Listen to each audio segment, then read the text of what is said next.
आज दिल्ली की सरकार ने अपना वार्षिक बजट सदन में पेश किया है।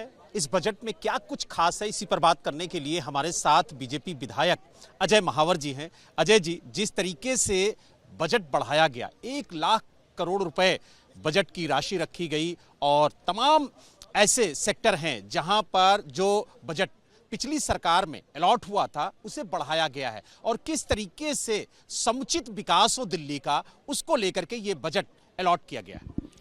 मैं बधाई देता हूं आदरणीय मुख्यमंत्री रेखा गुप्ता जी को, जिन्होंने दिल्ली के लिए इतना बेहतरीन बजट, जो समग्र विकास को दिल्ली को करेगा, सबका साथ सबका विकास, जो आदरणीय प्रधानमंत्री जी का मंत्र है हमारा, उसको लेकर यह बजट बनाया गया है।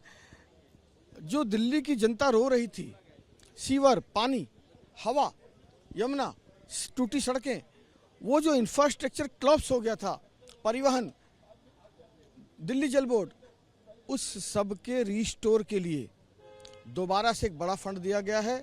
इसके अलावा पिछली योजना जारी रहेंगी नए फ्लेवर में, जैसे पिंक, बड़ा भ्रष्टाचार था पिंक टिकट पर, अब कार्ड बनेगा स्मार्ट कार्ड, तो वो महिलाओं के भ्रष्टाचार रुकेगा इससे और महिलाओं को फायदा होगा।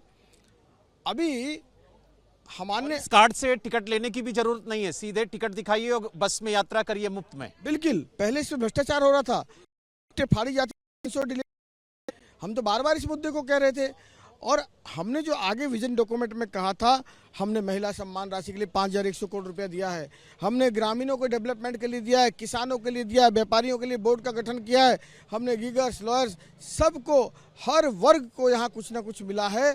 बड़ा ही शानदार बजट है और उसमें पर्यावरण से लेकर एजुकेशन, हेल्थ, सब में बड़ा शानदार बजट दिया गया है और मुझे लगता है दिल्ली के इतिहास में पहला 1 लाख करोड़ का बजट है।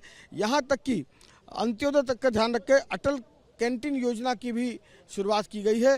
हम कुछ ही दिनों में 100 अटल कैंटीन योजना आप देखेंगे, इसके मार्फत गरीबों को खाना मिलेगा भरपेट और बहुत ही अच्छा समग्र विकास का ये बजट है। सर्वे सुखिनः और सर्वे भवन्तु वाले सिद्धांत पर ये चल रहा है। अजय जी, अगर बात की जाए तो इस पूरे बजट में देखा गया है कि जो मूलभूत सुविधाएं हैं लोगों की, जो लोगों की ज़रूरतें हैं, उसका विशेष ध्यान रखा गया है और साथ ही जिस तरीके से पानी बिजली की समस्या दिल्ली में खड़ी हो रही है, उसको लेकर के भी एक बेहतर प्लान तैयार किया गया। और सबसे बड़ी बात इस बजट में जो ध्यान रखने वाली बात रही सरकार की तरफ से कि पारदर्शिता हो, जो करप्शन के चार्ज लगते थे उस पर मॉनिटरिंग के लिए कमेटी तक गठित की जा रही है। तो कहीं ना कहीं सरकार की पहली प्राथमिकता है कि भ्रष्टाचार को पूरी तरह से दिल्ली के अंदर खास तौर से खत्म किया जाए। जीरो भ्रष्टाचार टॉलरेंस पर हम लोग लेकर आएंगे, करप्शन के सारे रास्ते बंद करेंगे।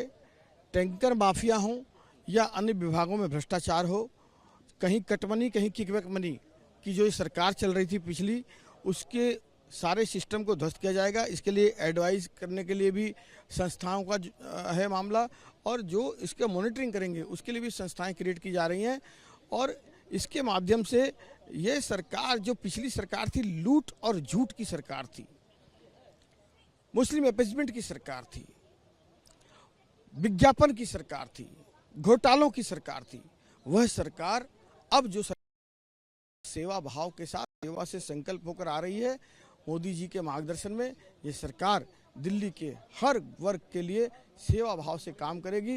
एक विकसित दिल्ली की ओर नींव का पत्थर आज का बजट साबित होगा और जब भारत 2047 में जो हमारा लक्ष्य विकसित भारत का, उस दिन दिल्ली भी एक विकसित दिल्ली और दुनिया की सबसे स्मार्ट और बेहतरीन सिटी के रूप में याद की जाएगी।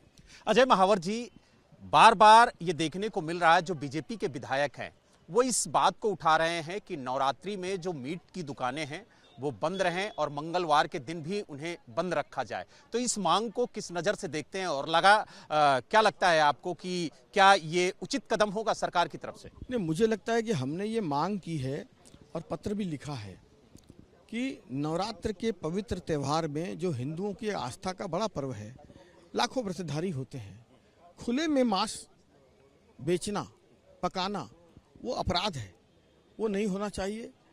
अब आप इसको कार्टेल के पीछे करें, आप इसको बंद रेस्टोरेंट में खिलाएं, आप इसको हाइजीनिक पार्सल में सप्लाई करें उस पर तो हमने विवाद नहीं कर रहा, हमारा वो करें आप जो कर सकते हैं, लेकिन दूसरे की धार्मिक आस्थाओं को ध्यान रखते हुए आपको खुले में परहेज करना चाहिए। ये हमारी हिदायत भी है और हमारा सुझाव भी है।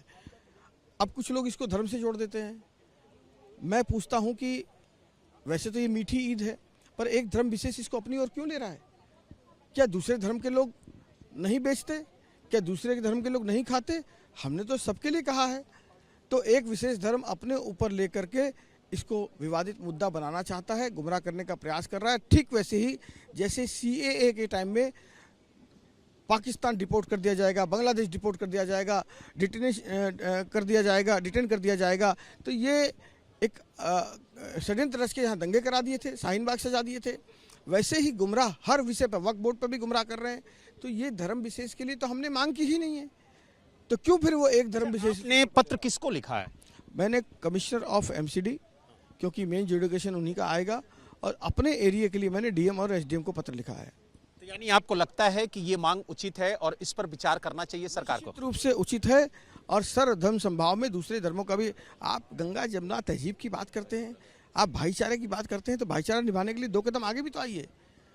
इसीलिए उनको खुद इसमें आगे कदम बढ़ा करके सहयोग करना चाहिए। तो आपने देखा हमारे साथ बीजेपी विधायक अजय महावर जी थे, जिन्होंने साफ तौर से कहा है कि जिस तरीके से हमने पत्र MCD के चेयरमैन को लिखा, हमने अपने जिला अधिकारी को लिखा, उससे उम्मीद है कि अधिकारी हमारी बात से अवगत होंगे और उचित कदम उठाएंगे। उन्होंने कहा हमने किसी एक विशेष धर्म समुदाय के लोगों को टारगेट नहीं किया है, हमने तो सभी के लिए कहा है कि नवरात्रि में जो मीट खुलेआम बिकता है वो ना बिके।